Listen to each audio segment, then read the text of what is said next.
Hi అండి. Welcome to my channel. ఈరోజు మనం చేసుకునే రెసిపీ ఏంటంటే ఎగ్ పులుసు చేస్తున్నామండి. సింపుల్ మెథడ్‌గా, సింపుల్‌గా అయిపోయేలాగా చేసుకుందాం. ఫస్ట్ ఎగ్స్ తీసుకొని బాయిల్ చేసుకోవాలి. వాటర్‌లో కొంచెం సాల్ట్, కొంచెం ఆయిల్ వేసుకోవచ్చు కావాలంటే. ఎందుకంటే ఎగ్స్ స్మూత్‌గా పీల్ చేయడానికి బాగా ఉంటది. ఎక్కడ క్రాక్స్ లేకుండా మనకి నీట్‌గా వస్తాయి. దానివల్ల మనం కొంచెం సాల్టు, ఆయిల్ వేసుకుంటే కొంచెం బాయిల్ చేసుకోవాలండి. మరీ వాటర్ సకానికి పోసుకోకుండా కొంచెం ఎగ్ మునిగేలాగా పోసుకోవాలి.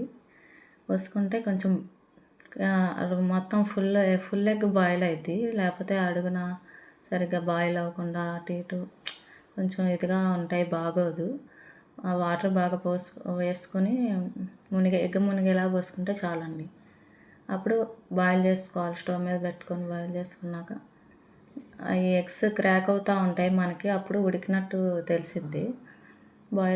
క్రాక్ అవుతూ ఉంటాయి. అప్పుడు తీసేసుకొని స్టవ్ ఆఫ్ చేసి పక్కన పెట్టుకోవాలి. హాట్ వాటర్ ఉంటాయి, ఆ వాటర్ తీసేసి కోల్డ్ వాటర్ పోసుకొని, కోల్డ్ వాటర్ అంటే ఫ్రిడ్జ్లో వాటర్ కాదండి, మామూలు వాటర్ పోసుకొని పక్కన పెట్టుకోవాలి. చల్లారాక తీసుకోవాలి. లేకపోతే మనకి సరిగ్గా రాదండి, నున్నగా రావు, ఎగ్స్ మంచిగా రావు, విరిగిపోయినట్టు చిరాకు చిరాకుగా ఉంటాయి. అప్పుడు మనం పులుసు చేసుకునేటప్పుడు మొత్తం ఎల్లో అంతా బయటకు వచ్చేసి నీసు వాసన వస్తుంటుంది, బాగోదండి అలాగా. అందుకే మనం నిదానంగా తీసుకోవాలి. ఎగ్స్ మటుకి చల్లారనివ్వాలి. ఫ్రై చేసుకునేటప్పుడు కూడా ఎగ్స్ కొంచెం చల్లారాక వాటికి హోల్స్ పెట్టుకొని ఫ్రై చేసుకుంటే లోపలికి కూడా ఆయిల్, ఉప్పు అవి వెళ్ళి కొంచెం సాల్టీగా బాగుంటాయండి తినేటప్పుడు. అలా మామూలుగా ఫ్రై చేసేసుకుంటే అంతగా బాగోవు, పేలుతాయి కూడా, మొహం మీద పేలిపోతాయి. అందుకని కొంచెం హోల్స్ పెట్టుకోవాలి. పెట్టుకుంటే బాయిల్ చేసుకున్నాక హోల్స్ పెట్టుకుని ఫ్రై చేసుకుంటే బాగుంటుంది. ఇప్పుడు మనం బాయిల్ అయిన ఎగ్స్ పీల్ చేసుకున్నాం కదా, పక్కన పెట్టుకుని కడాయి పెట్టుకోవాలి. కడాయిలో 2 స్పూన్స్ ఆయిల్ వేసుకొని దాంట్లో కూడా మనం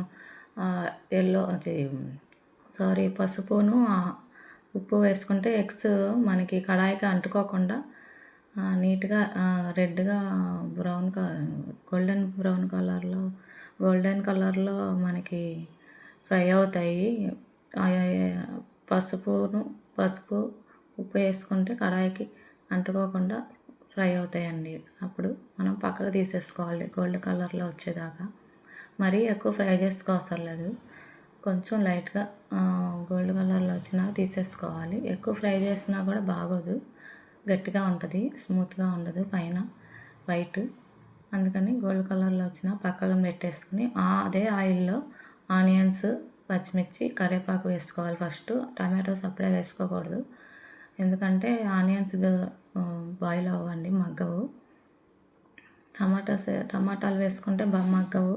పులుపుకి అవి మగ్గకుండా బాగోదు, తినేటప్పుడు పచ్చి పచ్చిగా ఉన్నట్టు ఉంటుంది. అందుకని ముందు పసుపు ఉప్పు వేసుకుని మగ్గించుకున్నాక, మూత పెట్టుకుని మగ్గించుకున్నాక తర్వాత ఆ టమాటాస్ని కొంచెం బాయిల్ చేస్తే తొక్క వచ్చేస్తుందండి.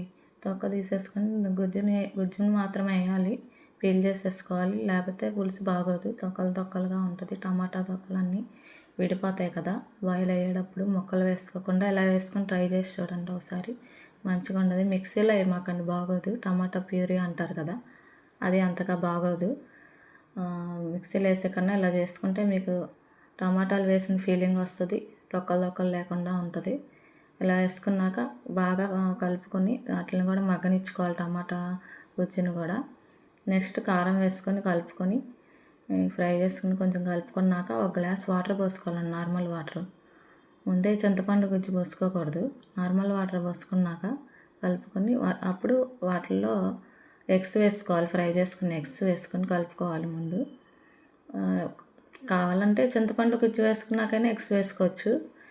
ఇలా వేసుకుంటే కొంచెం ఆయిల్ అన్నీ వెళ్ళి కొంచెం లోపల కూడా బాగుంటుందని మేము ఇలా వేసుకుంటాము. మీరు చింతపండు గుజ్జు వేసుకున్నాకైనా అది 5 minutes దించేస్తాం అన్నప్పుడైనా వేసుకోవచ్చు. కాకపోతే ఎగ్ పులుసు అంత ఫీలింగ్ రాదు. కొంచెం ముందు ఎగ్స్ వేసుకున్నామంటే అవి కూడా బాయిల్ అయ్యి పులుసులోకి ఎగ్స్ ఫ్లేవర్ దిగి బాగుంటుందండి. ఎగ్ పులుసు ఫీలింగ్ వస్తుంది. లేకపోతే టమాటా పులుసు లాగా ఉంటుంది, బాగోదు.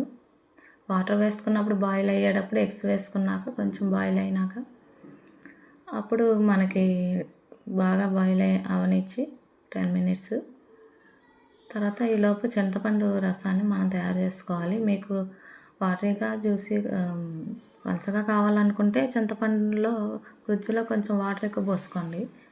లేదు మాకు నార్మల్గానే అటు ఇటు మీడియంగా కావాలనుకుంటే ఒక గ్లాస్ పోసుకోవాలండి. మాకు చిక్కగా కావాలనుకుంటే ఒక 2-3 స్పూన్స్ వచ్చేలా చేసుకోవాలి. తర్వాత పోసుకొని తర్వాత కలుపుకోవాలండి. బాయిల్ అయినాక చింతపండు రసాన్ని పోసేసుకొని బాగా కలుపుకొని అది కూడా 20 మినిట్స్ బాయిల్ అవ్వాలి. లేకపోతే చింతపండు వాసన వస్తుంది. బాయిల్ అయితే మనకి వాసన బాయిల్ అవుతున్నప్పుడు స్మెల్ వస్తుంటుంది. అప్పుడు మనకు తెలిసిపోద్ది బాయిల్ అయిందని. లాస్ట్లో కొత్తిమీర, కరివేపాకు, పచ్చిమిర్చి వేసుకొని, ముందుగా పచ్చిమిర్చి వేసుకోకూడదండి, ఒకటి వేసుకోవాలి. నెక్స్ట్ కారం లేకుండా ఉంటే ఇంకోటి వేసుకోవచ్చు. కారంగా ఉన్నాయనుకుంటే ఒకటే వేసుకోండి. మీరు ఎంత కారం తినేదాన్ని బట్టి మీ ఇష్టం అండి, అది మీ ఆప్షన్. మీ ఇంట్లో ఎంత కారం తింటే అంతవరకు వేసుకోండి. బాయిల్ చేసుకొని కొత్తిమీర, కరివేపాకు వేసుకొని దింపేసుకోవడమే. మాకు ఇంకా చిక్కగా కావాలి అనుకుంటే శనగపిండి, బియ్యం పిండి, కార్న్ఫ్లోర్ ఏమైనా ఉంటాయి కదండి, ఒక స్పూన్ వేసుకొని ఒక బౌల్ తీసుకొని స్పూన్ వేసుకొని నార్మల్ వాటర్ పోసుకొని లంప్స్ లేకుండా మిక్స్ చేసేసి దింపే ముందు 5 మినిట్స్ దింపుతామన్నాక కలుపుకోండి. అప్పుడు మనకి ఇంకా చిక్కగా వస్తుంది పులుసు. ఒక 5 మినిట్స్ ఉండాలండి. అది వేసుకున్నాక శనగపిండి కానీ బియ్యం పిండి కానీ వేసుకున్నాక 5 మినిట్స్ ఉన్నాక దింపితే ఇంకా చిక్కగా వస్తుంది మీకు. ఎక్కువగా ఏమీ వేసుకోకుండా టమాటాలు ఎక్కువ వేసుకోపోయినా ఇలాగ చేసుకున్న చిక్కగా వస్తుంది. Thank you very much. Like చేయండి, షేర్ చేయండి, సబ్స్క్రైబ్ చేయండి.